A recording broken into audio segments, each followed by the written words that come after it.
don't dominate, you're wasting your time. They're going to run over you. You're going to look like a bunch of jerks. Now at 5, in a stern call to leaders nationwide, President Trump calls governors weak as some protests turn violent. Today, the president called for a stronger clampdown on protesters and looters taking to the streets over George Floyd's death last week. CBS 4's Natalie Brand is live outside the White House with more. Natalie?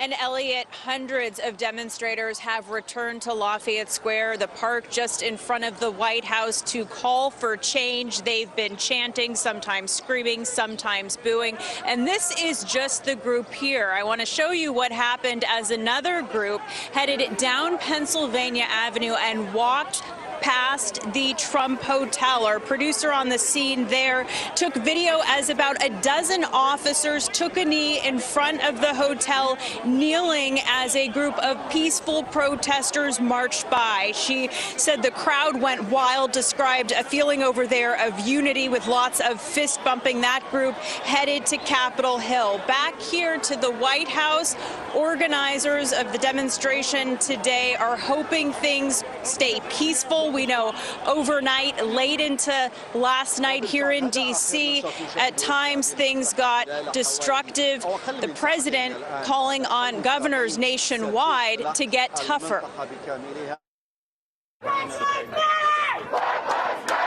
Outside the White House, demonstrators gathered for a fourth day in a row. We're all just people, and we just want to be treated equally. Inside the White House, President Trump demanded a more aggressive response from the nation's governors to address protests that have turned violent. CBS News obtained audio from that call. You have to dominate. If you don't dominate, you're wasting your time. They're going to run over you. You're going to look like a bunch of jerks. Most of you are weak. The president has blamed far-left groups like Antifa for the uptick in rioting, despite reports from local officials that far-right groups are also said to be involved. The attorney general, who met with the president Monday morning, has directed the Bureau of Prisons to send special riot teams to Miami and Washington, D.C. National Guard units have also been activated in at least 23 states and D.C. As crews clean up damage to buildings and businesses here in Washington, the city's mayor is imposing a 7 p.m. curfew and calling for an end to the destruction and instead a focus on change.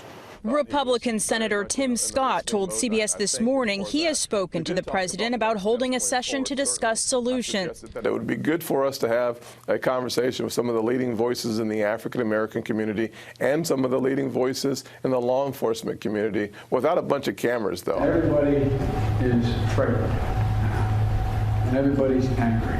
Former Vice President Joe Biden met with African-American leaders Monday morning. If elected, the presumptive Democratic nominee promised to form a police oversight board within 100 days of taking office.